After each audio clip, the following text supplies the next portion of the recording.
So another thing that I think needs to be in your portfolio all the time, an emphasis on that I just don't see enough of, is soft skills. And so what do I mean by that? So hard skills are something like I know how to do wire flows, I can do comps, that sort of thing. They're things that typically have a design artifact associated with them.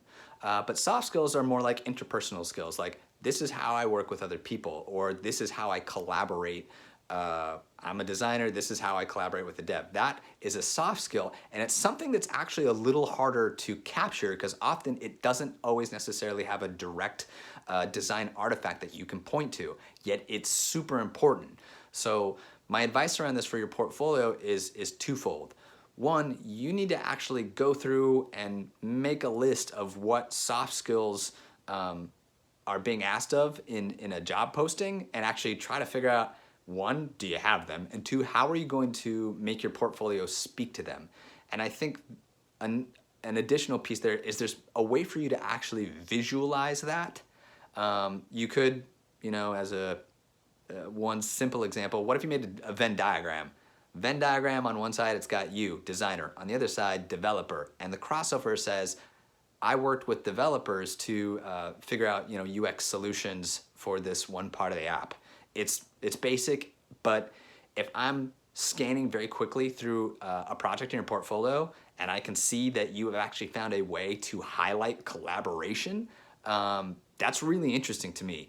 And if I had put in my job posting that I put out there for people to come in that collaboration was important, I can see that one, you've paid attention to that, and two, you're actually highlighting a specific example of how you did it.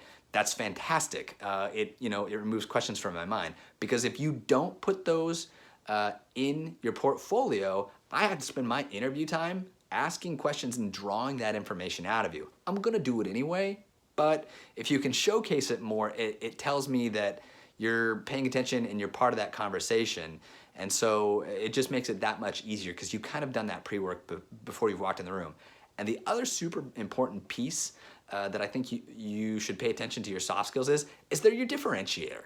Look, a gazillion designers are fantastic visual designers and fantastic UX designers. They can have all the skill sets you have. Your differentiator is that you're you. You have a personality that is going to be good for one company, but maybe not as good a fit for other company. And that's based solely on who you are as a person and how you interact with people. Your soft skills are your secret weapon. They're your special sauce. And everyone's different, and that's an advantage in that regard. So being able to know who you are in terms of soft skill helps me answer the question in my mind when I'm talking to you, are they a good fit here in terms of the personality of the company culture? So the more work you can do to externalize those, the better off you are.